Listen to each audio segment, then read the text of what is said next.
السلام علیکم ورحمۃ اللہ وبرکاتہ۔ استقبال ہے آپ کا محمد افضل آفیشیل یوٹیوب چینل پر۔ ناظرین کرام، سوشل میڈیا پر ایک بار پھر اختلاف کی بحث چھڑ گئی ہے اور اختلاف کا جھگڑا شروع ہو گیا مولانا سعد صاحب کو لے کر، اور لوگوں نے طرح طرح کی باتیں کرنا شروع کر دیا اور طرح طرح کے مضمون واٹس ایپ گروپ میں گردش کرنے لگے ہیں۔ ایک مضمون لکھا ہے فرمان القاسمی نے، وہ مضمون کیا ہے آپ سماعت فرمائے۔ تقریب ختم بخاری شریف مدرسہ معین الاسلام نوح اور مولانا سعد صاحب کا بیان، قدیم موقف و اقتباس، از قلم فرید القاسمی۔ 7 جنوری سن 2026 سماج نیوز سروس اخبار کا تراشا دیکھا، جس کی ہیڈنگ حیرت انگیز تھی۔ معین الاسلام نوح کے ختم بخاری اجلاس میں مولانا سعد صاحب کاندھلوی کا بیان، زکوٰۃ و صدقات کے اصل مصرف تعلیمی ادارے نہیں بلکہ فقراء و مساکین ہے۔ یہ حضرت کا بالتاکید موقف ہے جو ہر جگہ گاہے بگاہے دہراتے رہتے ہیں۔ یوں تو حضرت مدعو خصوصی تھے، موضوع بھی خاص ختم بخاری یعنی آخری حدیث کی تشریح تھا، لیکن حضرت نے اس پر بات کرنے کے بجائے کتاب بند کرتے ہوئے اپنے موضوع پر بات شروع کر دی، جس میں موجودہ مذکورہ اقتباس صدقات و زکوٰۃ کے اصل مصرف فقراء و مساکین بھی شامل ہے۔ پرواڑہ تبلیغی اجتماع کے موقع پر ہم نے 2 مضامین اسی پر لکھے تھے۔ لوگوں نے تعویلیں کی کہ وہ خواص میں بیان تھا۔ یوں تو یہ بیان بھی خواص ہی میں تھا کیونکہ طلبہ و علماء خواص ہی ہے، لیکن یہاں عوام بھی موجود تھی۔ میوات کے گڑھ نوح میں بیٹھ کر عوامی تقریب میں اس طرح کے بیانات دینا، بالتاکید گاہے بگاہے اپنے موقف کو دہرانا، پھر حضرت جی کی عادت ہے کہ اہم بات کو 3 بار دہراتے ہیں تاکہ ذہن نشین ہو جائے۔ یہ ذہن سازی اہل مدارس کے خلاف خطرے کی گھنٹی، تحریف فی الدین، لاکھوں اکابر و علماء کے فتاویٰ کو نکارنا۔ واضح رہے کہ ام المدارس دارالعلوم دیوبند، مظاہر علوم سہارنپور وغیرہ جتنے بھی ادارے ہیں، ان سب کی بنیاد بھی اسی صدقے و زکوٰۃ پر رکھی گئی تھی۔ بانی تبلیغ مولانا الیاس کاندھلوی حضرت شیخ الہند کے شاگرد صدقہ و زکوٰۃ سے بنے بر صغیر کے سب سے بڑے ادارے دارالعلوم دیوبند کے فاضل اور تربیت یافتہ تھے۔ ان کو نظام الدین بھیجنے والے یہی اکابرین مظاہر علوم تھے، جو اکابرین دارالعلوم کے لقمہ لقمہ قدم بقدم شریک رہے ہیں۔ یہ مسئلہ کبھی حضرت نے تو نہ اٹھایا تھا۔ ان کے جانشین حضرت جی ثانی، حیرت انگیز خطاب و صلاحیت خطاب، مولانا یوسف کاندھلوی، بعدہ حضرت جی مولانا انعام الحسن کاندھلوی وغیرہما نے بھی نہیں اٹھایا۔ شیخ الحدیث مولانا زکریا کاندھلوی صاحب بھی مظاہر علوم کے ناظم اعلیٰ، دارالعلوم دیوبند کے رکن شورا، ہزاروں علماء کے شیخ تھے۔ ہمارے اکابرین کی سیرت، اقوال، ارشادات، فتاویٰ سبھی کچھ مطبوع ہے۔ بانیان تبلیغ سے اس قسم کے بیانات منقول نہیں۔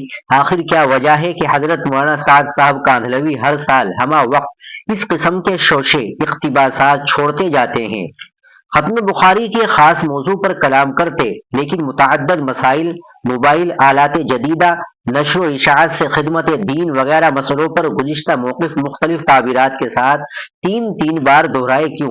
اس سے بھی زیادہ حیرت انگیز اور قابل ذکر بات یہ ہے کہ اسٹیج پر موجود اور اجلاس میں شریک علماء کرام نے بھی بر وقت اس پر لب کشائی نہیں کی، اعتراض یا سوال نہیں کیا، ٹوکا نہیں۔ اب یہاں 2 باتیں ہیں، یا تو وہ لوگ بھی اس موقف یعنی صدقہ و زکوٰۃ کا اصل مصرف تعلیمی ادارے نہیں بلکہ فقراء و مساکین ہیں کی تائید کرتے ہیں۔ اگر واقعی ایسا ہے تو پھر ان کو اپنا آفیشیلی بیان یا لیٹر پیڈ جاری کر دینا چاہیے کہ ہمارا ملحق اداروں مدارس کو صدقات و زکوٰۃ نہ دی جائے، اور نہ ہی ہم صدقہ زکوٰۃ لیتے ہیں اور آئندہ بھی نہیں لیں گے، بلکہ ماضی میں لیے گئے صدقات و زکوٰۃ کے کفارے پر بھی غور و فکر شروع کر دے۔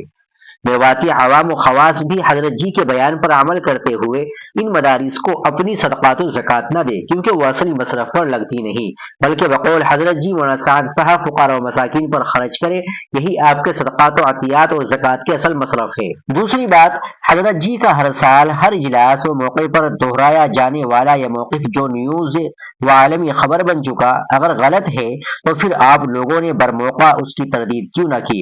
آپ علماء ہیں، سو اپنے منصب لا یخافون لومۃ لائم پر عمل کرتے ہوئے اس مقرر موقف کو برسر اجلاس نکار کیوں نہیں دیا کہ اس باب میں ہم ارباب افتاء و مفتیان کی مانیں گے، آپ کی نہیں؟ آپ کا کام دعوت و تبلیغ ہے، مسائل و فتاویٰ بیان کرنا نہیں۔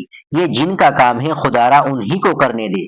آپ اپنے مروجہ تبلیغی میدان کے امیر ہیں جس میں مسائل و فتاوا سے تعرض نہیں کیا جاتا، کیونکہ مسائل و فتاوا بیان کرنا ارباب افتاء و مفتیان کا کام ہے۔